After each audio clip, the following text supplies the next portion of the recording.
See, wrestling is not like it is in New Jersey. So, we're getting to our roots, and we just like to have conversations with people like yourself about your background and what you got going on with Yale Street and all that good stuff. Yeah, no, that's awesome, man. I mean, we did a lot I did a lot of these like with during COVID. We started doing like Instagram lives and stuff, Yeah. and I guess I got the hang of it doing it, back then. So I really enjoy it, and anytime I have the opportunity to talk about my experiences and what the sport has done for me, and like again, like just knowing who you guys are and not really formally meeting you. It's funny, like when you reached out, and I know you guys are doing. I've seen a couple of podcasts, and I follow you guys, and when I saw you guys reached out, I was like, oh, that's awesome, man. It just felt like a privilege that you guys were asking me to be on here. So I appreciate it. Yeah, we're stoked to have you. And yeah, that was a wild time in everyone's lives. And Jimmy and I had been rolling for about a year, and we literally had Damian Hahn on the day that they canceled the NCAA tournament. And then for 4, 5, 6 months, people were sitting on their thumbs, twiddling their thumbs. And so everyone that we reached out to said yes to us. And so that allowed us to kind of really build a good catalog with people in wrestling, people in fitness. I think at this point we've had close to 60, maybe 65 Division I coaches on from the wrestling world. And now we just put out episode 272 yesterday. So and that was the Joel Gibson. He's the coach at Southern Oregon University. And so again, yeah, we talked to the Division I coaches, but we want to let kids know, especially Jersey kids, because it's so talented, rich, that maybe the Division I door might not be an opportunity for you, but there's a lot of places across the country, and there's a lot of cool campuses out there where your talents will be very well suited and very well utilized. And I'm always of the opinion if you can find someone that's going to pay for your college education, even though it might not be a Power 5 school or a Big 10 school, go ahead and chase that goal and get on the mat and let someone pay for your education. Yeah, definitely. I mean, it's crazy now. Like if you're not even, we're talking. I mean, when you talk about talented kids now, and they're going beyond paying them for an education now. It's getting money to play, which Yeah. is a completely different landscape. It's wild to think about. Um, if you have kids now in the sport, we used to talk about, hey man, get an education. That's what it's all about. If you can use this sport to get an education, and that's the best thing. And now you're seeing kids signing $300,000 deals just to go somewhere to wrestle. So what a different time it is. Yeah, we're going to get into that. But before we do that, let me introduce you here. We are live. We're back on the mat. We're going belly to belly tonight with New Jersey wrestling legend Donnie DeFillipis. He's a 3-time New Jersey State finalist, a New Jersey State champion. He wrestled for George Mason University, where I believe he owns the record or owned the record for single season wins. He also wrestled for Rutgers University. He was an NCAA qualifier. He coached at the high school level and now owns Yale Street Wrestling Club. He's also done some MMA. He is a police officer, and we're honored and welcome to have Donnie DeFilippis. How are you, sir? I'm doing great, guys. Thanks for having me. Great to be on here. Yeah, we're excited for this conversation. And before we get into some questions and get rock and rolling here, any of the socials for the wrestling club for yourself, anywhere you want, athletes or people with questions, anything. Maybe some of your Instagram lives may cause some people to get triggered. I know there was one that I really enjoyed that probably got some people fired up. So anywhere you want the people to find you, the floor is yours. Yeah, you can find us on at Yale Street Wrestling on Instagram, and I have also my personal Instagram is DeFilippis Fam. That's just for me and my family, and then our website Yale Street Wrestling Club. It's YaleStreetWC.com. You can find all the info about the club on that. We're also on Facebook too at Yale Street Wrestling. Awesome. And we'll put all that stuff in the show notes for you as well. So before we really get into it, the most important question we probably have for you for the evening as a Jersey guy, pork roll or Taylor ham? Taylor Ham. Taylor Ham. I never even considered pork roll. It's, Now, it's I live in Summit, and I work in Summit. That's where I work as a police officer, and we have one of the most famous diners in the state. the Summit Diner. It looks like a train car, and Okay. it's uptown in Summit, and they have what I think is the best Taylor ham, egg, and cheese sandwich in the state. So you guys should Okay. try that sometime. All right. All right. Yeah, we love to ask that question of all the New Jersey people we have on, and there's kind of that dividing line at the bridge there, where anything north of that usually tends to be Taylor ham, and anything south of that usually is pork roll. Fun fact, though, we did have Brian Snyder on, the associate head coach from the University of Nebraska. He's from Easton, PA, Yeah, and up there, he says they call it pork roll. So somehow, yeah, some way, up north in the northeast corner of Pennsylvania, they call it pork roll. yeah. They don't have, you know what though, with Pennsylvania though. I mean, I don't want to get into. I mean, I think New Jersey. Obviously, I'm biased, but I think we have better food than Pennsylvania. So I would trust more North Jersey, especially when it comes to pizza. You know. Yeah. Oh, like a man that's passionate about his New Jersey pork roll and pizza. So, Yeah. yeah. Yeah. Donnie, a little through line. So obviously, you were in high school when I was growing up, and when I was growing up, that's when we had Beverly and when we had KP. So Yeah. always watching the states going down, seeing you, always rooting for you, seeing you wrestle Mark Worthy, and then Eric Nogard in the finals. I was actually on the sides of the mat in the bad convention hall that you won in. Um, Sorry you had to wrestle there for your state championship, but I was there. And then, you used to come to Sure Thing all the time. And the first time I was at a clinic was you were there with Timur Terry when you were Yeah, at I remember George that. I Mason, remember that. Yep. and you Yep. had brought Jesse Harrington down Yep. with you, and then a couple other times you were at the club with Pete and I believe Brian Knobs before he went to the Borough. You brought them down when Yep. they were Yep. in the bigger place. So Yep. been on the mat around you. Always been a fan. So it's Thank great you, to man. have you on. Yeah, no, I appreciate that, man. I'm still going to Sure Thing. All right. I bring my kids down there, and Vinny and I, we do some joint practices together, and it's been really awesome to have that relationship with someone like Vinny Santinello because he's gone through it. He's obviously built himself, one of the best clubs in the state of New Jersey, and he's been at it for a very long time. But more importantly, for me as a father now with two boys that wrestle, he's gone through that aspect of running a club and coaching your kids and bringing them along through that, growing up as your dad as a wrestling coach and owning a club. And there's a lot of challenges that come with that, and it's always nice to be able to lean on Vinny for advice, a guy like Vinny for advice to tell me, hey, I got a situation coming up. I'm sure he's been through this, so let me see what he has to say about it. So I appreciate, and I've always admired Vinny. So it's funny you bring up Sure Thing because I remember that clinic with Timur. I actually stayed at Vinny's house, and I think we watched the Tyson fight that night. I forget who he was fighting, but I think it was Lennox Lewis. But yeah, I All remember that. right. Yeah, and it's funny you bring Vinny, or I brought Vinny up, but you go down there all the time still. And Rich actually sent me a podcast that he just did. It came out yesterday, and I listened to that. It was bringing me back to haven't heard his voice in a couple of years, so it was good to listen to him. But you also bring up being a father in the sport, and listening to some podcasts that I've heard you do. You have a very one of a kind perspective. Because I like it, but you talk about you weren't going to let your sons wrestle to a certain point in time. Yeah. Have they started doing matches yet?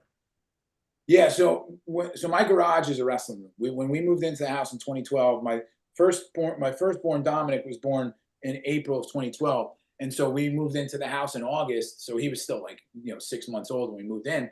But my wife and I, Joanna, we always wanted. I had a wrestling room in my grandma's basement where I used to live, and so when we were picking out houses, we wanted to have a spot with a wrestling room. So we turned our two-car garage into a wrestling room. So my kids have grown up, all they know is that there's a wrestling room in their backyard. They think that's normal.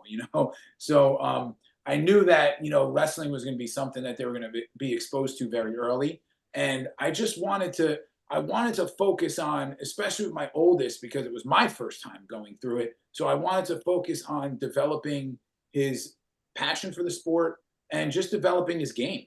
developing a style of wrestling and having fun, learning moves and hitting moves. And I feel like competing sometimes can take the fun out of that. And also for me, like I didn't know how I was going to be with that either.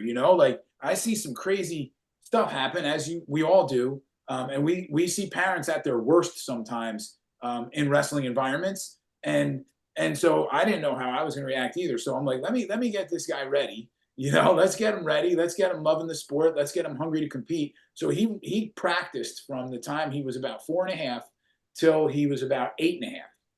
And then COVID hits.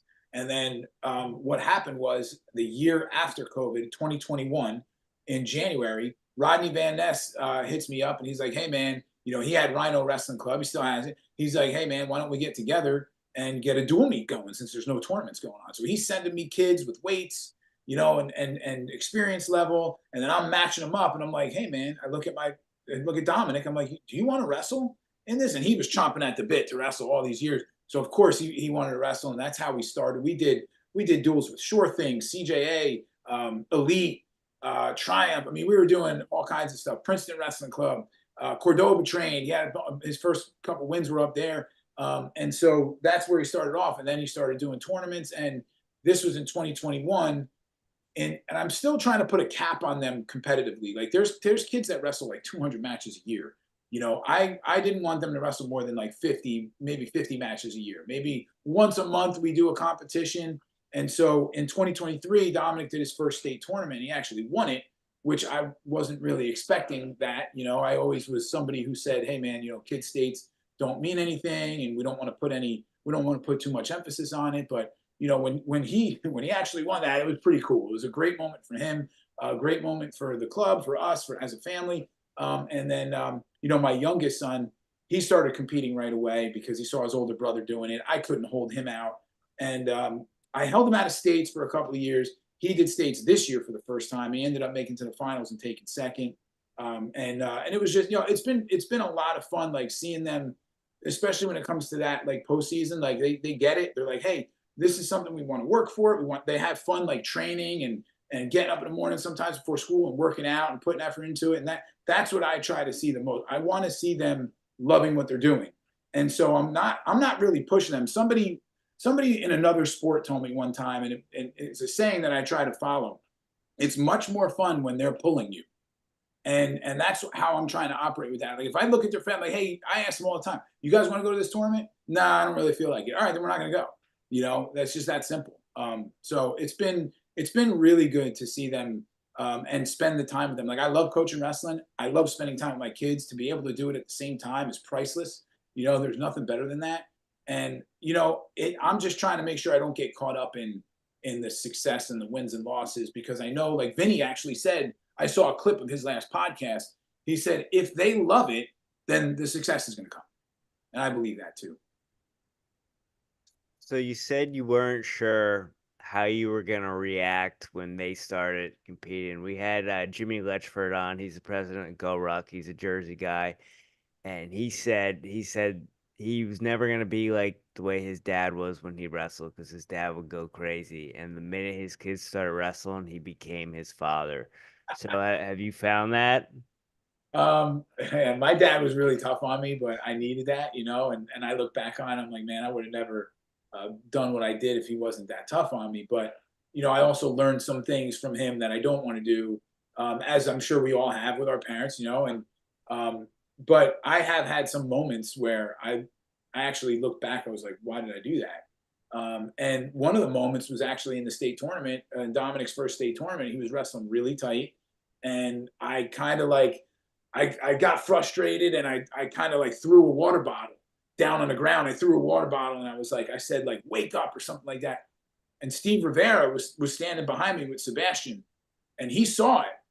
And so he didn't say nothing to me, and I picked my son up after he won the match. I hugged him and I let him know I loved him. And then, I was like, it was all good. I don't even know if he saw me throw the water bottle, but I'm like, dude. And, and I actually called Steve like a week later. I'm like, Steve, I'm like, I know you saw that. I'm like, what advice do you have for me in that type of situation? Because I don't get emotional too much, but I do think even in that, like I let that moment, I was like, oh, this is the state tournament. You know what I mean? Like, and I'm not listening to my own advice of, hey, kid states doesn't mean anything. I kind of got caught up in a moment.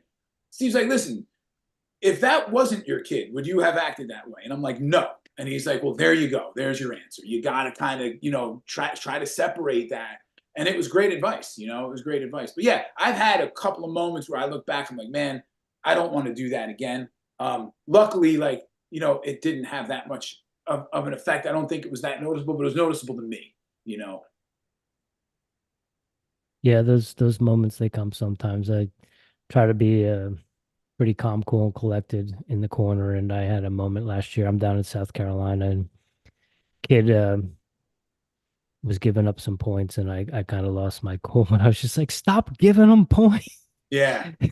Yeah. That still sits with me a year, a little over a year and a half later. I'm just like, oh man, that was not a good look. I didn't want to do that, but it happens sometimes. It happens, but the fact that like you recognize it is, and that's what somebody else told me, like, dude, the fact that you recognize it means you have a better chance of learning from it. Yeah. And think about all the crazies we see out there that just keep making that same mistake. They keep acting like that, and even some coaches, I mean, so I think I've always tried to be like not too emotional as a coach, and I think it makes it more fun, and I think it makes me a better coach when I'm not coaching with emotions.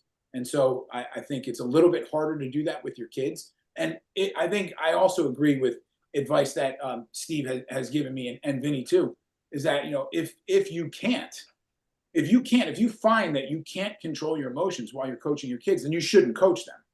And that's probably why there's some fathers that don't coach their own kids, which I understand. But I've kind of like learned from some of the mistakes that I've made, and luckily I think now I haven't had too many episodes where I felt like my emotions got the better of me. I think if anything, I might need to be sometimes a little bit more maybe get them going a little bit more. I don't know, but I'm always trying to toe that line where I'm not going to step over it, because I know it could be bad if you cross that line. So I just don't want to cross that line. And that's the other thing too. Like I talked to Scott Goodale about, with his son. His son ended up being a great football player and going to Rutgers, but I think Scott was afraid to push him too hard when it came to wrestling. And there's a lot of coach fathers that I know that are afraid to push their kids too hard. And I think I'm one of them. But sometimes they need to be pushed. And I have to recognize that too. And you can't be afraid to push them so hard that you don't push them enough, if that makes sense. It's a fine line and a delicate balance of nudging and pushing a little bit, but not being too overbearing about it. And again, wanting them to love it. And I feel like that's such an important thing. I'm a little bit older than you, Donnie, and so I felt like when I was in school, on my team, I was the guy that loved it. Like I was going to the clubs, I was going to Team New Jersey, I was doing that. And then you get in season and there's guys that are just hemming and hawing and talking about how much they hate the sport. I'm just like, I don't know why you're doing that. I mean, and I love the fact now that there's so many people out there that talk about how much they love the sport, be it like a Bo Bassett or a Yanni or a Vito, these guys that they just love it. And again, I don't know if I was just an anomaly in the time of my upbringing and my youth when it happened. What was it like for you coming up? I know we all have those moments where maybe we coming off of a loss, or we're maybe cutting a little bit too much weight, like a knucklehead, where we might not enjoy it. But was it that like that for you? Did you love it coming up? Yeah, I mean, I did, but then it's funny because when I stopped loving it, I stopped really having that much success. Like I loved it in high school. I loved putting the time in, and I loved putting the singlet on. I loved getting out there and doing it. And then, in college, I think there's a couple of things that happen, and a lot of them are my own fault and my own bad choices. But my lifestyle wasn't the best, and I started getting involved in partying a little bit, and I trained hard, but I think I could have lived a little bit better, and I think that had an effect on me, and had an effect on my moods. And my freshman year, I was a round away from All-American, so I made top 12 in NCAAs, and I don't think I put the time in that I needed to in the off season. Even though I came back as a sophomore and I ended up having a good year. I took second at Midlands. I was seeded fifth at the NCAAs. and I ended up blowing my knee out in the NCAA tournament. I was beating a guy from Michigan State in the wrestlebacks, and I hurt my knee. I couldn't walk. I got carried off the floor. And after that, and this is a big thing, after that, um, it shows like the character, right? Like I did not have the character at that time to come back from that injury. And as a coach, I had to be honest with myself about that. And so that's where I think I lost the passion for the sport, because I actually had to work my butt off to get back to where I needed to be, to where I was. There's a lot of things that came naturally to me. There's a lot of things that I didn't, those things that came naturally to me, I didn't have after I got hurt. So I had to work to get them back. And I think that's where I failed. That's where I lost the passion. And so you see that whether it's an injury or, a tough loss at NCAAs, you're a round away from All American, maybe not reaching your pinnacle goal as a senior in high school or in college. And you see a lot of times people, and maybe not just in wrestling, but wrestling a lot, where people walk away from it and they never, they're done with it. Yeah. What reinvigorated that for you to get back into it and get into the coaching side of things? Yeah, that's a good question, man. And I mean, so I went through some dark times, man. So I transferred to Rutgers after the knee injury. I went through some real tough times, getting homesick, and things weren't coming easy to me anymore. I wanted to go back home, be with my dad and my mom and my family, and so I went to Rutgers. I lost credits in the transfer, so I actually was ineligible. So I lost 2 years, and I only wrestled for Rutgers for 1 year. That was my fifth year senior year. So I was off the mat, off of competition for 2 years. And so I didn't like get back to form. I mean, I still had a good year that year. I beat a kid from Nebraska who took second in the NCAA tournament that year, but I had an inconsistent year and I didn't get a wild card at the Easterns. I ended up finished like fourth, fifth at the Easterns, and I didn't get a wild card, so I didn't even go to the tournament. And like, if you told me when I was a sophomore going into the NCAA tournament at Carver Hawkeye that year, if you told me that I was never going to be an All-American, I thought I was going to be a three-time All-American. And I thought I was going to contend for a national title by the time it was all said and done. My senior year, I didn't even get invited to the tournament, and so but then I'm facing my college career is over, and I'm like, man, holy shit, I'm not even an All-American. Forget about a national champ. I can't even call myself an All-American, and I was one match away as a freshman in the year 2000. So that was really hard for me to deal with. It was hard for me to accept.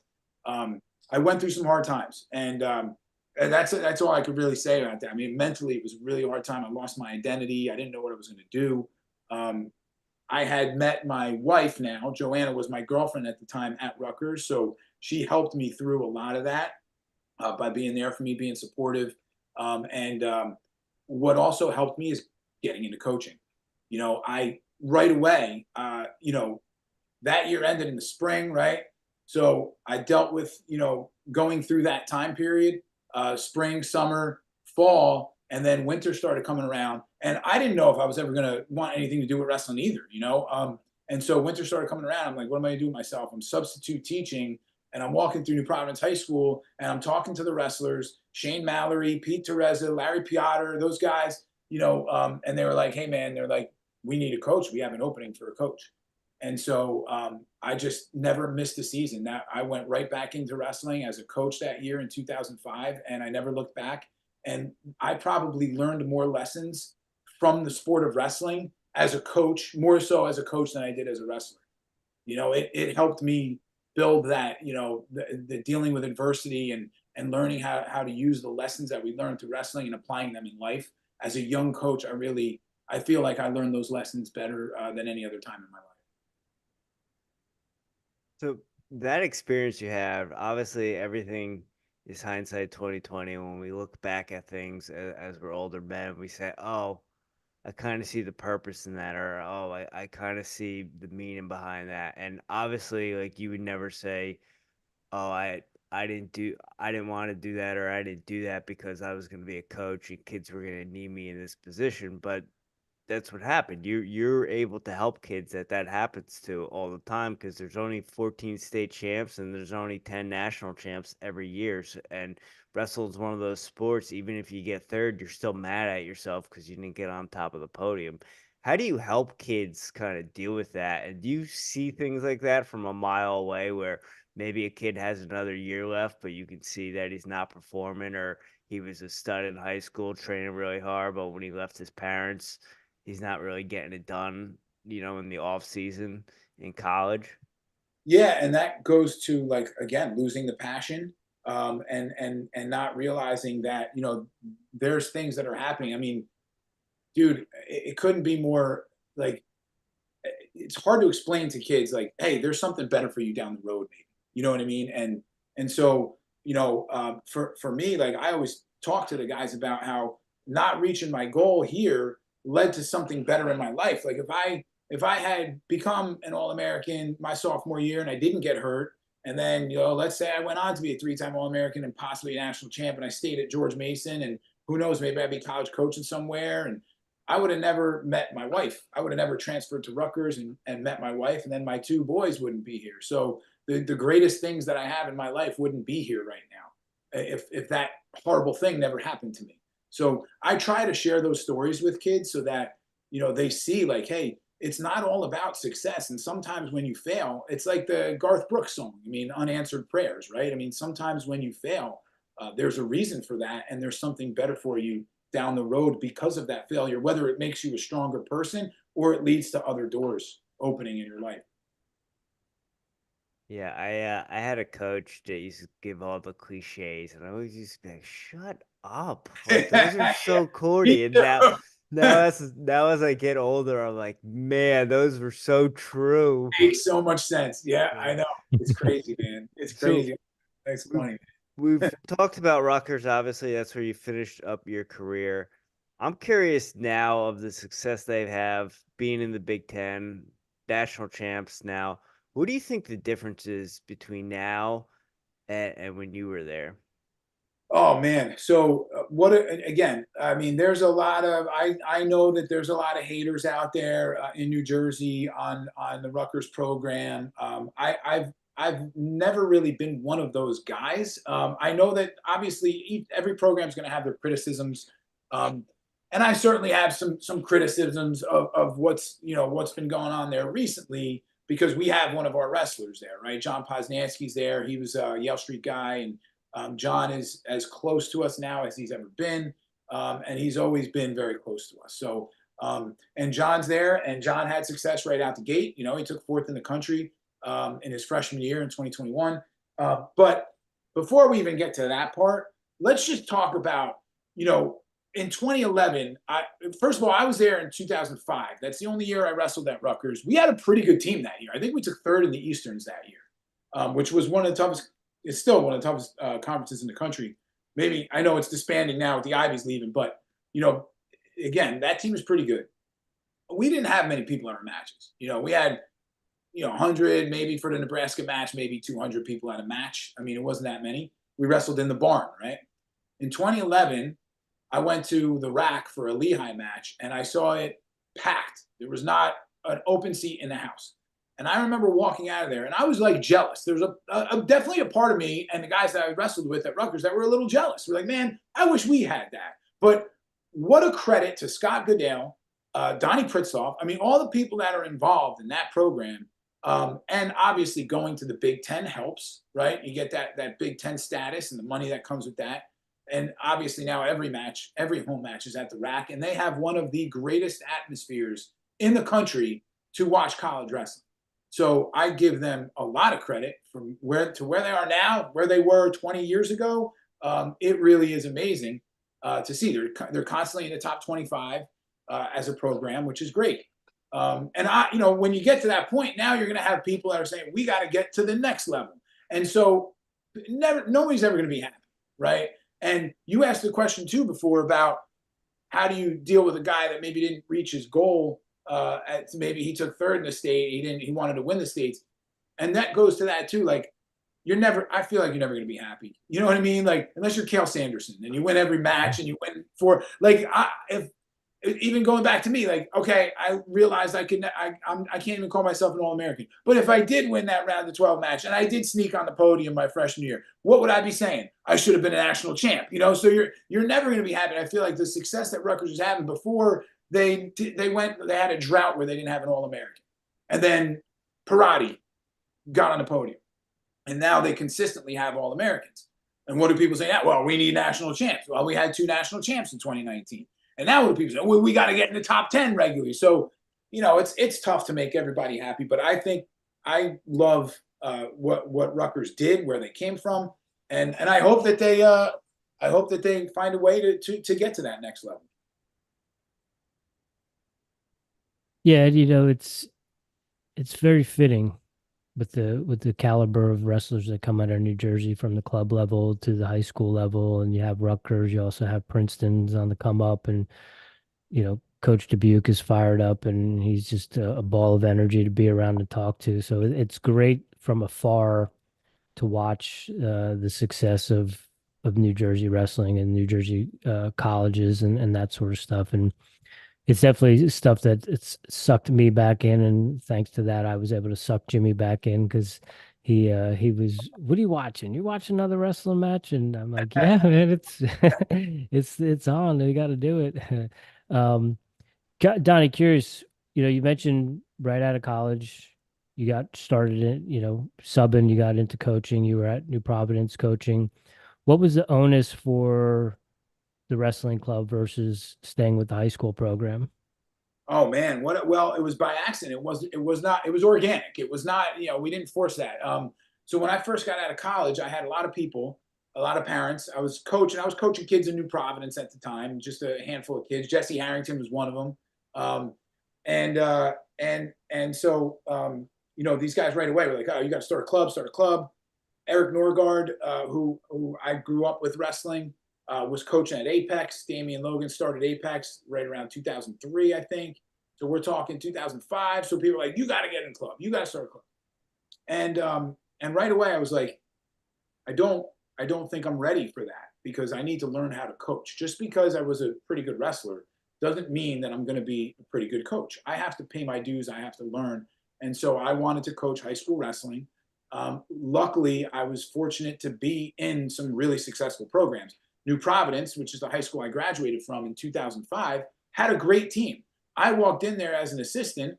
They already had an established, great individuals, a couple state place winners, and this was the year for them to win the sectionals, get to the group finals. So I was along for that ride. I mean, you could say I contributed. I'm sure I did, but I was fortunate to be there for that. And I learned a lot from Coach Bremer and Coach Healy, who was my coach in high school at New Providence.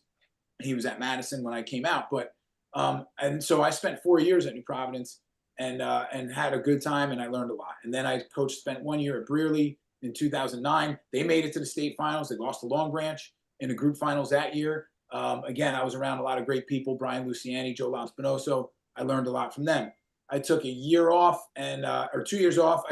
You mentioned him earlier. I started training with Kurt Pellegrino. And Kurt was using me as his workout partner / kind of wrestling coach to help him train for his fights. And so I naturally, I'm 30 years old, 29 years old. I'm looking around. I'm like, I got to get into this shit. I got to try this stuff. And so I did. And then I ended up training for 2 years. I fought one professional fight, and I did a bunch of grappling tournaments. I had a lot of fun, but I missed being in the wrestling room every day in the wintertime. And so at that point, Joanna, my wife, got pregnant with Dominic, and we said, let's put a stop to this fighting stuff and let's just get back into coaching. And so then I was really lucky. Marty Gleason, who was a friend of mine and coached me a little bit when I was in high school, taught me a lot.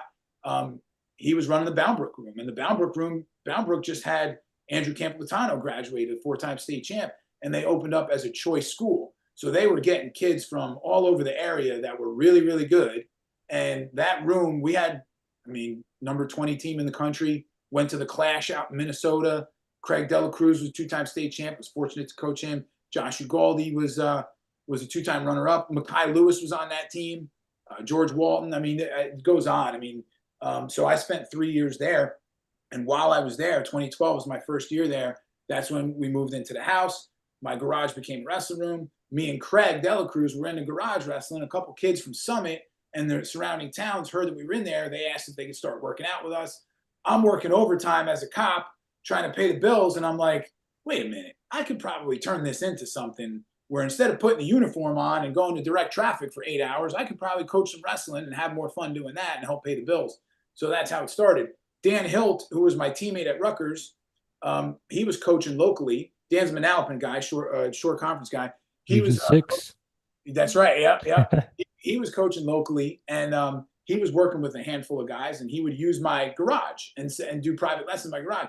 And so guys I was working with, I would look at Dan, because Dan and I are like really good complements to each other with style.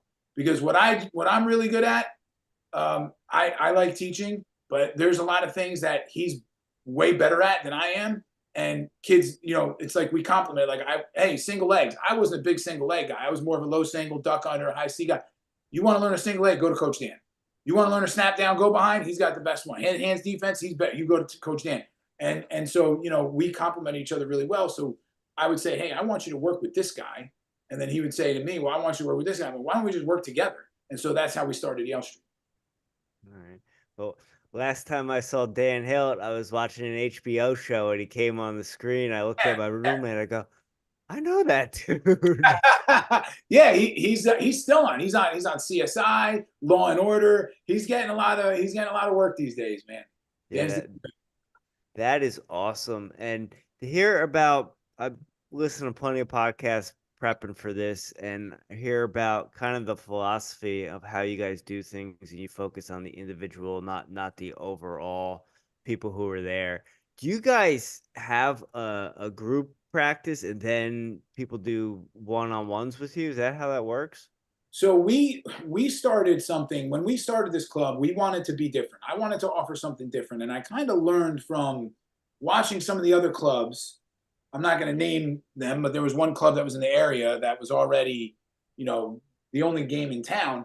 And I was looking at some of the things they were doing, and I'm like, I don't know if that's good, what they're doing. I could see people, like, they would have a coach in the room doing private lessons with a group of really good kids while the club practice was going on.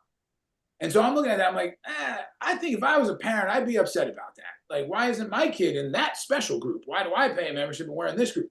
So what I learned too, and it's still the case. I mean, it's funny because the as the time goes by, like, we've been running this club for 10 years. The people are still the same. It's just the names change. You know what I mean? So like private lessons, everybody wants private lessons. They're all private lesson happy. They think that's the answer to success. Me being a high school coach for 10 years, wrestling at Division I for 4 or 5 years. Shane Mallory was a Division II All-American. Pete Teresa wrestled 5 years at Duke. We share the same philosophies. And so we know that the private lesson is the icing on the cake. I want to see you in practice. I want to see how you drill. I want to see how you wrestle live. Do you try things? Do you tighten up? What do you do? Do you work hard? Do you drill hard? Do you pay attention in class? So what we did was we said, we're only going to do private lessons with members of our club. So if you want to do a private lesson with us, you have to join the club. You would be amazed at how many people have a problem with that. Like, imagine that concept. You want me to coach you, but you won't join my club. You don't have enough faith in me to join my club, but you want to do private lessons with me. So now we're at the point where it's like, I can't justify doing a private lesson with someone when we have over 200 members at our club. Why would I do a private lesson with someone who doesn't want to come to our club? So that's how we started that philosophy. And we're still kind of running with that. I mean, I'm lucky. I'm still wrestling with the kids. I'm 43 years old, but I'm still banging with the kids once in a while. And Dan too, and Shane still gets on the mat and rolls with Paz once in a while. So I don't know how he does it. And Pete wrestles a lot too. So that's important to us. And luckily what we do is, we're in a situation where we can pick and choose like who gets the private lessons. If you work hard and you show up to practice and you pay attention, you will earn the right to get the private lessons. Not everybody earns that right. And so that's kind of how we operate. It's something that you got to come to practice and earn. And it's almost like we look at it like a privilege. And the kids that do privates with us are usually, there's no question who, like, they are the most dedicated ones. They're the kids that want it the most. They're the kids that are there the most. Like, if I'm running practice and I don't see you at practice for 3 weeks, and then you call me up and you're like, hey coach, can I do private lessons? No, we can't. You have to show up to practice first. Come to practice. We offer practice 3 days a week. If you're not there and you want to do, why would I take time out of my day to do a private lesson with you if you're not showing up when I'm in the room sweating with everybody? So, that's kind of how we do it. And we see we see success. It's a tough philosophy to have nowadays because there's so many different clubs and so many people club hop and do what they want to do. And that's okay. I'm not knocking that. I just don't want to coach somebody who does that.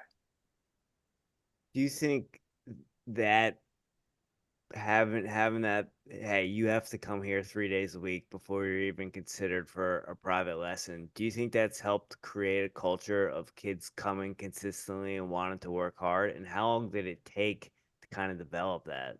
Yeah, definitely, man. I mean, it's helped because like this year, if you look at the private lesson group that we had in the spring, we had, I think, 24.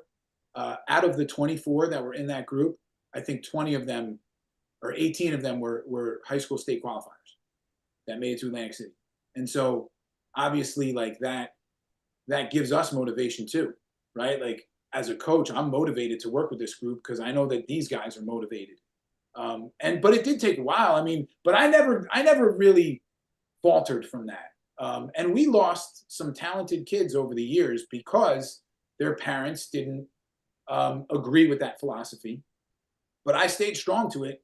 You know, I didn't break, I didn't bend, and I still, I'm getting tested every year with the youth wrestling parents. Yeah, it gets crazier and crazier every year, and it gets harder to corral and control. But especially now with my own kids involved, it's tricky. But we still try to operate that way with everybody. And you know what you see too, like the youth wrestlers, their parents are always involved, especially the successful ones. And then when you look at our youth room, if we have like 40 kids in the youth room, you look at the wall behind the mats and it's packed with parents. Then you come to the high school room and there's like maybe 4 or 5 parents in there. So by the time the kids get to high school, the parents kind of get it, like, hey, maybe they don't want me around. Maybe they don't want me meddling anymore. And they kind of let the kids start to make their own decisions, which is always good to see. I like to see that. Talking about the youth parents, and again in New Jersey, it's unlike any other place that I've seen, but working with the youth parents and having some of those conversations, I'm curious how much of just that aspect of coaching with the youth parents and the youth kids had an impact on when it came time for your boys to start wrestling. A lot. I mean, a Yeah. lot. Yeah, seeing the worst of the worst in some of these situations made me say to myself, man, I feel like, even like seeing like a 5-year-old being sent out to the mat and he's just crying the whole time. I'm like, what is that doing for that boy? I think that's just leaving a bad taste in his mouth and he's just going to hate wrestling after that. Like, I don't see how this is productive. And so just seeing moments like that or moments where like a kid loses and you see like the father berating them, you know what I mean? Like you see that so much. And so like those things like kind of really turned me off and made me, say to myself, like, I never want to be like that. And so that's why I think I waited for my oldest son to start competing because I wanted him to be mature enough, but I also wanted me to be ready for it too. And I think the timing was good for both of that. But yeah, man, it's tough. And it's also, I think, tougher to talk to a parent about what they're doing because like in youth wrestling, we don't only have to coach the kids, we have to coach the parents too. And it's very difficult. I mean, I listened to the Wrestling Mindset podcast with Ernie Monaco and Jeff Buxton. And, listening to those guys talk was really good for me. Like it was good therapy for me listening to them because it was like, hey, dude, like they're going through the same things you are. And these guys are legends in the sport and have been doing this for such a long time. And they're going through the same stuff we are. And they share the same beliefs that we do. So it's good to hear that stuff. With that said, have you ever had to fire a parent? You mean like tell them we don't want them anymore? Correct. I mean, I always say like, I don't want to punish the kid for the Right. parent behavior. Sure. So I never really said like, hey, you got to leave. But there's guys that after they left, even if their kids were really good, where I was like, we're probably better off without them. Yeah. Our program is probably better off without them. There was either too much drama or they wanted too much attention or they called you and they sucked the life. Like if I charged for phone calls with parents, if I handled it like a lawyer, I'd make a lot of money, If I charge, what do they charge, like $100 every half hour, whatever the heck, I mean, I just take it as like a part of our job, that's this part of what we do. Might want to look into that consulting fee. Yeah, right. Like we could.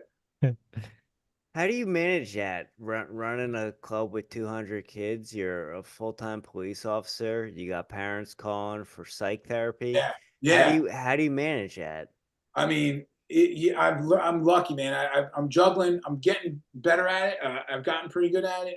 I mean, it's just even like shit. Like just now, like we have a duels competition we're going to this weekend. We're going to Ryder Duel, Bronx Duels at Ryder, and even putting together a duel team, the work that's involved in that is incredible. And then you do all this work, and then like 2 days before the competition, this guy can't wrestle, and you got to fill the spot. And this guy can't wrestle, and now you got to put an email out to fill that spot.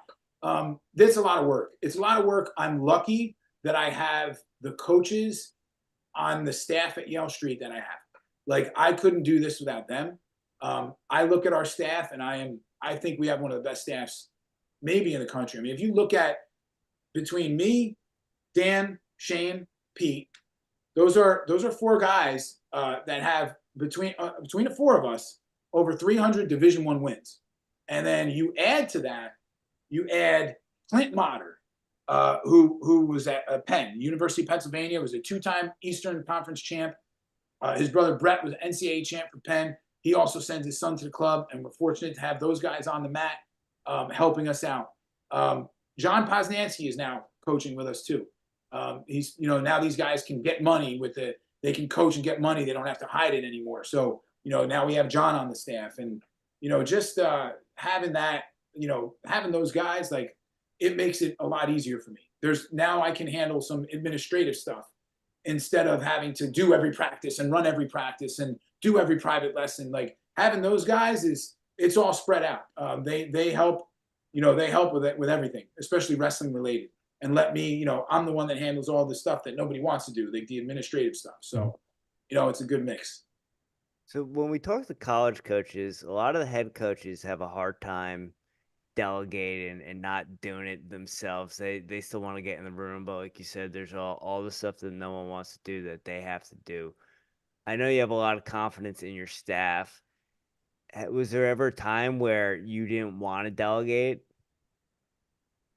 You mean like I didn't want to do the administrative stuff, or you didn't want to hand it over, the practices and stuff? No, it's fun. That's a great question, because like I'm at now, because I have kids, and I'd rather, if I'm on the mat Monday, Tuesday, well, I'd rather not be on the mat Wednesday and go watch their baseball game or something. So I'm very grateful for that. I don't think I mean, when we first started, yeah, I was at every practice. Me and Dan had a thing in the garage. This was before we had the big club. When we started out, we just did the garage. And we were a private lesson based club with a group practice. So we made anybody who wanted to do a private also had to come to a group practice at the end of the week. We had 3 hours of lessons Monday through Thursday. And the way I set the schedule up was so stupid. I don't know why I did this. I had all 3 coaches there for every private lesson. So I wanted to be involved in everything. I wanted to know what I was teaching, what Dan was teaching, what this guy was teaching. And so, like, looking back on that, I'm like, man, that was really dumb. I could have just had a 1-hour lesson and scheduled it around that. So maybe that was a time where I didn't learn, or I didn't know how to delegate, or I didn't even want to. I didn't think about it. But over time, yeah, like especially when you have kids and you realize, like, yeah, you can't work all day and all night. You just can't do it.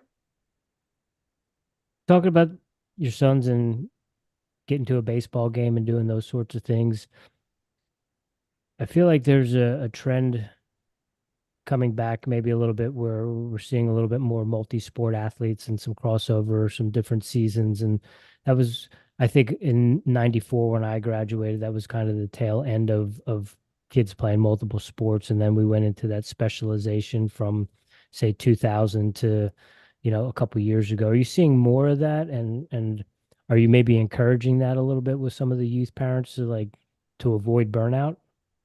I mean, I think that, and I actually heard Mike Malanconico say this, and I think Mike's got a great wrestling mind. He said, one of the biggest contributors to burnout is over competition or over competing. So I think that's a big thing. I also think, yeah, I mean, you know, 2 months after wrestling season, my kids are playing baseball. I don't think they went to one wrestling practice at the club in the months of April and May. They did stuff here at the garage on their own when they had time, but I think that's really important to get them off the mat for a little bit and not grind and play another sport. And I love baseball. I've always been a baseball guy. They like baseball. So what I don't like to see is when parents want to go so far in that other direction, their kids are playing like 6 sports, and you see that too. Like, well, we have soccer, golf, baseball, lacrosse, all in one season. So we can't get to wrestling practice because of that. Like, that's a little over the top. Yeah. I think that, my philosophy is with my kids is you're going to play at least 2 sports and you're going to play an instrument. So they play the guitar, they play baseball, they wrestle, and it's funny. I mean, I think it's great. I love it. I hope it stays this way. Like when baseball season comes, both of my kids are like, I don't want to play. I just want to wrestle. And I'm like, no, you're going to play baseball because you're pretty good at it and it's fun. So, and then they finally get into baseball mode. But I think, over competing is one of the biggest contributors to burnout. And I think you see too much of it nowadays. I think it's gotten worse. I think there's guys, like I said, there's kids wrestling 200 matches a year. There's kids going to a national level duels event every month. They're going to Tyrant, Bison, New Way, Poseidon, all these, like every month they're going to a national duels. And you know what comes with that too? Cutting weight. So now they're saying, well, we got to be at the right weight for this one because all these kids from Pennsylvania cut 20 pounds. So we got to go cut weight. And so then you're seeing a lot of kids don't grow. They're at the same weight for like 3 years. Well, that's because, every month you say, well, what's another couple of pounds? And so I don't know. I do get concerned for a lot of these kids that I see doing this. And some of these kids are really good. Some of these kids are really, really good. High level technique at, 11, 10, 12 years old. But I worry for the passion if they're competing so much and you throw cutting weight on top of it. And I think there's a lot of that going on now.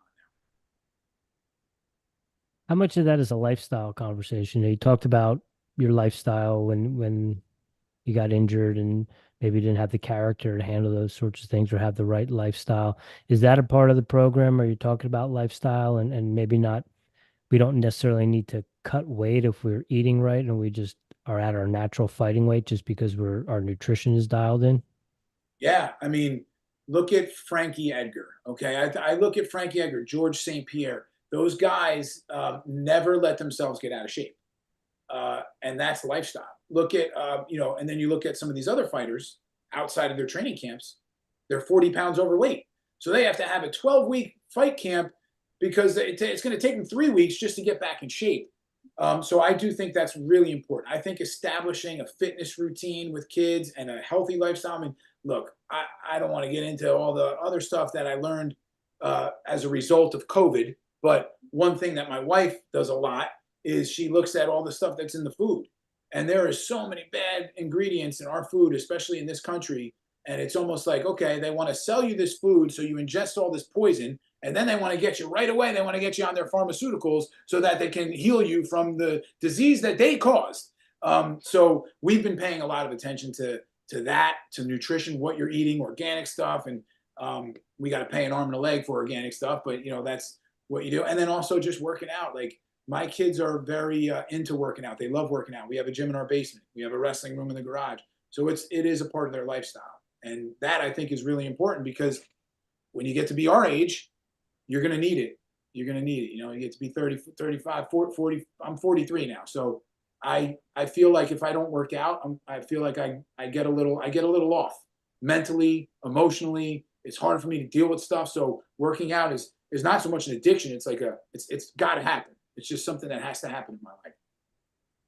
Like second nature. It's almost like breathing at this point. Yeah. Yeah. Donnie, you brought up something near and dear to our heart is just, eating right, looking at the back of packages and being vocal about it. So I appreciate that. I always say to Rich, there's two types of wrestlers. There's the ones that are just obsessed with staying fit and just want to be fit. And then there's the ones that kind of go the other way, and you can tell when you see them. And there's also, I always say, there's two types of cops. There's a cop that wants to, that is training to live, training to survive and do their job the best they can, and the ones that go the other way. So I just want to thank you for being one of those cops and being one of Yeah, those wrestling coaches. thank you for noticing that, man. I mean, I don't know if you guys know this, but one of the biggest parts of my job now is I'm actually one of the lead instructors at the police academy. So I teach defensive tactics. I'm the lead defensive tactics instructor at Union County Police Academy. So that means that I'm teaching them wrestling and jujitsu. Every Tuesday and Thursday morning, I'm there with the recruit class teaching wrestling and jujitsu. And then twice a year, I'm assigned there for 30 days in the months of April and September, where I'm there every day, Monday through Friday, working with the recruit class, teaching them. We're on the mats all day. So coaching wrestling is not only a part of my job for my business, it's actually a part of my day job as a cop, which I love. And I feel like it's, for me, it's like I feel like I'm having the most impact on our community by doing that. I feel like I have more of an impact by doing that than I would be driving around in a patrol car at this point. And so, you know, I know that, you know, during COVID, during that time period, there was a lot of attention placed on cops. There was a lot of videos that were getting out there that were bad videos. And a lot of that is tied into cops' ability to defend themselves. And cops also their fitness level, right? Like when you get challenged, you have to be prepared that not everybody is going to say, okay, when you say turn around and put your hands behind your back. And the best way to deal with that is to wrestle, is to grapple. And for some reason, some cops think the best way to deal with that is to pull your gun out. And so that's, I think, been some of the problem with law enforcement. And the state of New Jersey has made it, they have gone in a direction where they're now, where I was teaching the police academy, it was 40 hours of defensive tactics. Well, in 2021, they changed it to 80 hours. They doubled it. So my time there has been twice as much as it used to be. And I can see a difference in these recruits when they're coming out. They're really into it. They enjoy the grappling. They enjoy the training. And a lot of them continue their training outside of the academy, which is what we want to see. Is it harder to teach a youth wrestler who's just getting started to learn how to wrestle, or is it harder to teach a grown human how to wrestle? That's a good question. I would say, look, it's very difficult to teach just any unathletic person how to be an athlete. That's tough. But what's great about the sport of wrestling is that if you have as you guys know, if you have a great work ethic, you don't have to be the most athletic to be successful. So with the police academy, the only difference is I only get 20 weeks with these guys. So if you give me a kid that never wrestled before, and you tell me I have all the time in the world, you know, that I could take my time there. You know, we could bring them along slow. But with these police recruits, we only get 20 weeks with them. So we got to jam a lot of stuff into that 20 weeks. And you know, if they're not exposed to a sports lifestyle or even just like a fitness lifestyle, I mean, a lot of these guys have never even been in a fight. I mean, this generation doesn't fight anymore, you know? So, I mean, I guess that's a good thing, but, you know, not all. When you ask the question, like, how many people have been punched in the face? There's like, if you got 60 recruits, maybe 10 of them raise their hand. So that's also another challenge. So if I had to make a choice between a youth kid or a police recruit who never been in a fight and never played a sport, I'll take the youth kid. So on the other end of that spectrum, do you ever have any guys fresh out of college wrestling or fresh out of high school wrestling, full piss and vinegar, trying to test you at the academy?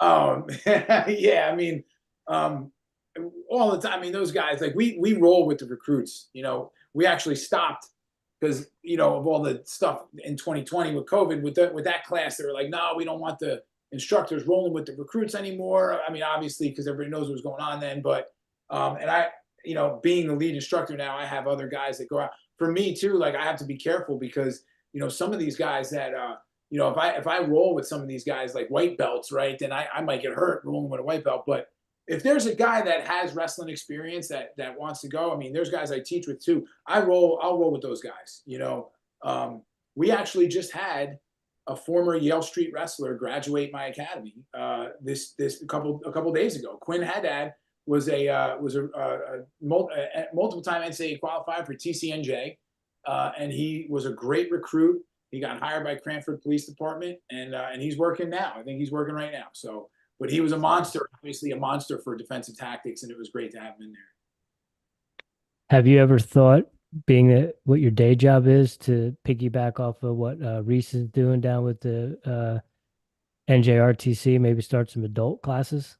Yeah, I love what he's doing, man. He's got a lot of energy, and he seems to really have a passion for coaching and just for being in a wrestling room. So that guy's great for sport. But no, people ask me all the time if we have adult classes, and I just, the only problem is like we wouldn't have the time. Yeah. You know, we're so busy with the kids, and so it would be hard to actually find time to find an adult class. But we have a good relationship. It's almost like a sister school with Vitor Shaolin. He was a 5-time world champ in Brazilian Jiu-Jitsu. He has his own school in Scotch Plains on Route 22. And so any adult that I have or any former wrestler I have, we send them to train with Vitor, and he's got an unbelievable program. So we always send guys there. And Vitor actually refs in the UFC now. I think he was refing the UFC 300. And his kids are in my program too. His kids they wrestle for Governor Livingston High School, and they're pretty tough. And so it's great to have that relationship with them. Are you seeing that at all at this point, Donnie, with the youth kids or high school kids that are kind of doing a little bit of MMA, where maybe they do jujitsu in the off season, or they're doing some Muay Thai and stuff like that? Are you seeing that at all? Absolutely. I mean, Yeah. like John Paz did jujitsu his whole life growing up. I think he did it for 4 or 5 years, I think. And then he trained with Vitor. And then when he was a freshman, I'll never forget the story. He was a freshman. Vitor and Yale Street, Vitor Shaolin Brazilian Jiu-Jitsu and Yale Street Wrestling Club were in the same building. It was called the Eddie MMA. It was in Scotch Plains. That's where we started. It was 2016. We ended up outgrowing that place in 2021 and moving to a place in Piscataway. And then Vitor moved out to another place in Scotch Plains. But John came up during the season. I said, you got to stop doing jiu-jitsu now.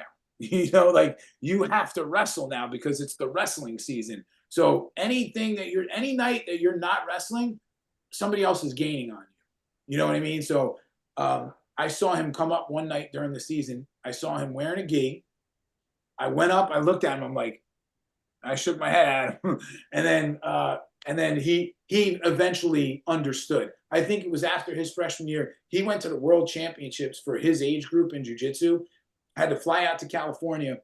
And I think there were only like 3 or 4 guys in his weight. And he ended up losing by a heel hook, I think. And he didn't know what a heel hook was because at that age group in our country, they weren't training leg locks. And I was like, John, you want to be the best wrestler in the country? You got to wrestle every night. and he did that. And now he's one of the best wrestlers in the country. But I think his jiu-jitsu training really helped develop his hips, you know, and he's got great hips. He's really good on bottom with a lot of stuff that we teach in our bottom system. And I think jiu-jitsu helped him with that. So I definitely think there's a positive in cross training. Yeah, absolutely. So you bring up the bottom system, and this could be the last question I ask you tonight because we could talk to you all night. Bring up the bottom system. A lot of interviews I hear you talk about mat wrestling and how you guys emphasize it at Yale Street. Is that because people aren't good at it, or is that because you see no one does it and all the other clubs just wrestle on their feet? You know, it was part of my thing growing up. I was fortunate to learn from some really good coaches, old school coaches, Rick Iacano, Fred Stuber, you know, guys like that. They know a lot of tricks. They knew a lot of, like, you know, back in the days when the Peterson brothers were doing really well and they were coming up with their roles on bottom and stuff. So I learned a lot of stuff from these guys, and I was able to apply it into my own game. And then when I got to college, I was really good against guys that were really good on top. Like the better you were on top, the more it played into my style. I was pretty flexible. I had really good hips. So if you were a crab ride guy, I was going to reverse your back. And if you look at my NCAA tournament my freshman year, I did that to a lot of guys. And so I developed this tripod system. And obviously I've changed a lot. Like I've tweaked it a lot throughout the years because, I didn't know what I was doing when I was a wrestler. I was just doing it. And so when I became a coach, now I had to learn how to articulate it to people. And we had to come up with like a system so that we could teach it and people could understand it. And so when I first started doing this stuff, coaches used to come up to me and be like, you can't teach kids to do what you did. I know why. You were a freak. Listen, if I was that much of a freak, I would have been an NCAA champ as a freshman, right? So I wasn't that much of a freak. But I get it because a lot of the things that we teach, not a lot of people know how to do it. I mean, everybody learns your stand up, your sit out, your knee slide, your changeover. And those are great techniques. And we teach that too. You need to have those techniques. Just because we teach other things doesn't mean we don't believe in the peanut butter and jelly stuff. You know what I mean? The meat and potato stuff. But we branch out on bottom. We go all over. We're winging down and jumping our hips over. We're rolling around. We're hitting Granbys. We're hitting, Petersons. We're doing all kinds of stuff. Slip of the half. Changing our hips a lot, doing back switches, which you don't see a lot of. And that's my thing. I'm like, guys, you're not. This is success. You guys have success with it because nobody's training for this stuff. You know what I mean? Like guys don't see it a lot, so it's hard to stop. Because they're all training to stop a stand up. They're all training to stop a sit out. A lot of guys don't know what to do when you tripod. A lot of guys don't know how to react when you sit them under and now you're crawling up out of the pocket and using your post hands and jumping your hips. And now you look at college wrestling. Now, you see a lot of guys scoring from a tripod. You see a lot of guys rolling around. Look at Dayton Fix. Every time I see Dayton Fix wrestle, he's rolling around on bottom. Every time I see Yanni Diakomahalis, he's working from a tripod on bottom.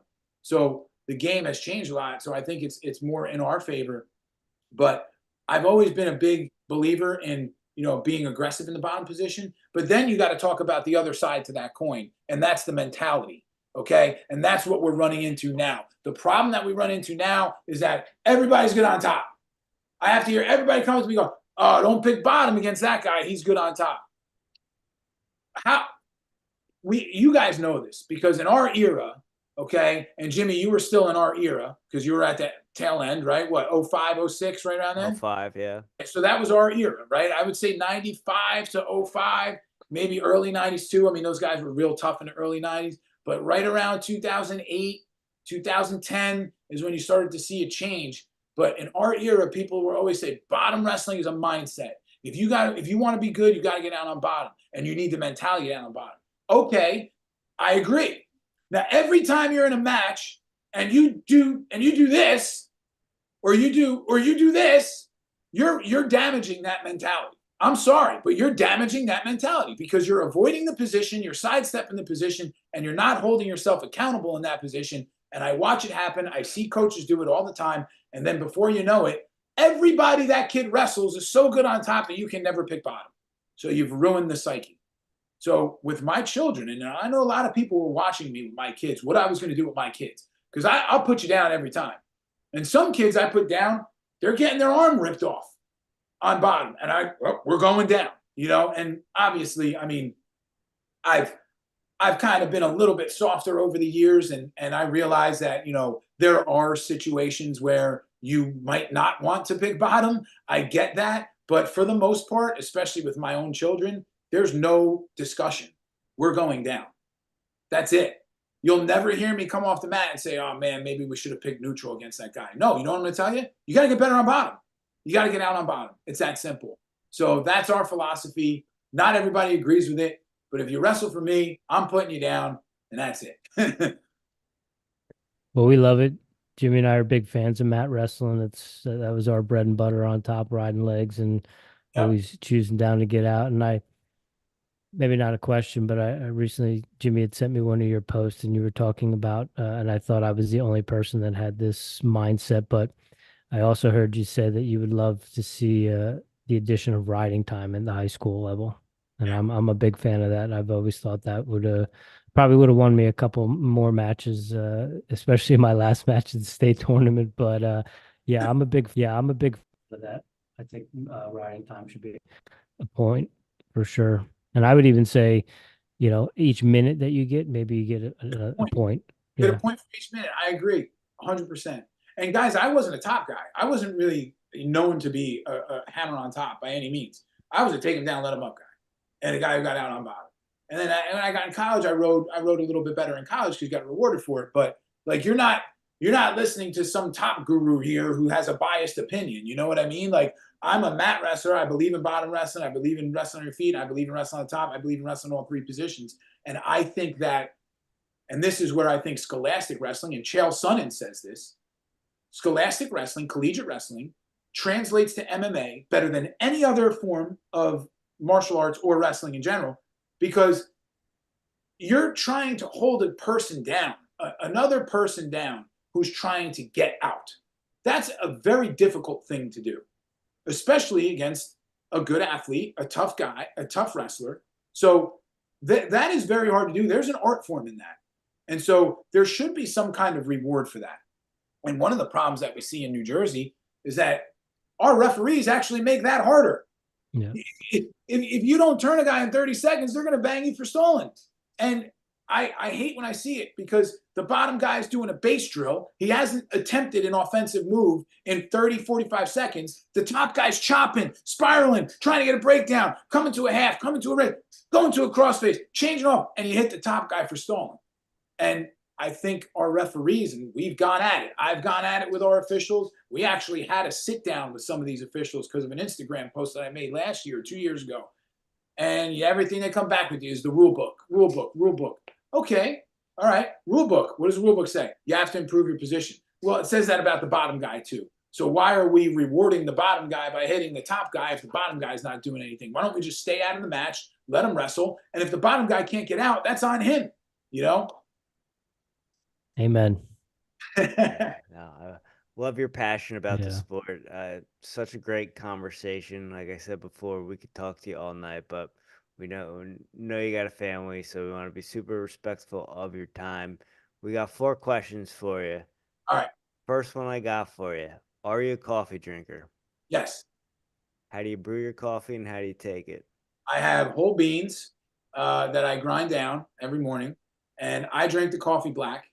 I used to do a little bit of cream. Like if I go to Dunkin' Donuts, I might get a little bit of cream, but most of the time I drink my coffee black.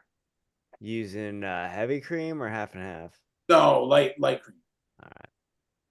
You go light roast, dark roast, medium roast? I heard that medium roast is stronger than dark roast, so I've always gone with a medium roast. Light roast will have the most caffeine for sure. Light roast, all right, so maybe I got to start with light roast. My wife actually doesn't put milk in. She'll do like oat milk. So she kind of turned me on to that. So sometimes I'll do that too. Well, going back to talking about reading labels and things like that, make sure you just be mindful of the oat milk. Sometimes they use canola oil in the processing. I know from talking to her about it, I know canola oil is bad, so I'll have to let because I was on an oat milk kick for a while, and then someone had mentioned that on a podcast, and I looked into it, and I was like, son of a. Thanks. Yeah. Donnie, do you have any daily practices or rituals that you do on a regular basis to show up as the strongest version of Donnie DeFillipis? Listen, I'm always self-analyzing, right? Like, so there's a lot of times in the morning, especially if I'm driving to the academy, where, I'm gonna kind of like talk to myself. You could, some mornings you can say I pray. I'm not really a guy that is too religious, but I am Catholic. I grew up as a Catholic, a Roman Catholic in an Italian household. So I believe in God. I'm Christian. So I do like to pray a lot. And I do feel like praying, especially, when I'm driving or when I'm by myself, I feel like it helps me, just kind of get centered in myself. And also I feel like God does give me signs. I really do believe that. I feel like God might not answer your prayers directly. And you can make any argument. If you don't believe in God, it's the powers of the universe. Whatever you believe is a higher power, I think is showing me signs and guiding me in a direction that I'm supposed to go. So I do that also. I mean, listen, I'm a big Joe Rogan podcast listener as well. I'm a big Joe Rogan fan. I never thought, 14 years ago when Joe Rogan was, really just known for like his UFC and Fear Factor and all that stuff. I never thought there would be a time when I would look to that guy for the main news of my life, but that's what I do. And so kudos to Joe Rogan, man. He's an absolute beast. And thank God we had somebody like that during 2020 when we were going through what we were going through, because I think he was a good voice of reason for people that were actually critically thinking during that time. So yeah, I'm a big Rogan podcaster. Yes, so are we. We are big Rogan guys. And you're kind of going into my next question. What are you listening to right now? Music, podcasts, audiobooks? Are you reading anything? Yeah, podcasts. I listen to podcasts. Rogan's one. There's a guy who I listen to who you could say is more like a politically is left leaning. His name's Kyle Kalinske. I like that guy. He gives me a lot of insight on what's going on in the world. I listen to Rogan, obviously. I'll listen to a guy named Dave Smith, who's a libertarian. He just Part of the problem. Yeah, part of the problem, dude. He's the best. I hope that guy's gonna be a president someday. He just killed Chris Cuomo on a debate that thankfully PBD Patrick Bet David gave us that whole thing, which was awesome. And like music wise, man, I'm still listening to 80s rock and 90s rap, and I'm not really with the new music. But I do like Shinedown. We went to a Shinedown concert back in September, and if that's probably one of the newer bands that I really like. All right. Donnie, we could definitely get down. You can get your Taylor ham. We'll get our pork roll, but we could definitely break bread together. We got a lot of the same views and mindset. So Awesome. we really appreciate this. We got one last one for you. You mentioned you grew up in an Italian household. Lots of good things: pizza, pasta, carbohydrates, all those things, desserts, cannolis. Do you have a guilty pleasure? Yeah, man, I drink too much. I drink too much. If you could look at one thing in my life that I do that's unhealthy, it's probably drinking out. And I say that because I know like my kids are getting older now. So, if they see me drink, and I worry about that, I mean, I did a sober April where I went the whole 30 days without booze. And, I did that because I wanted to do it for myself.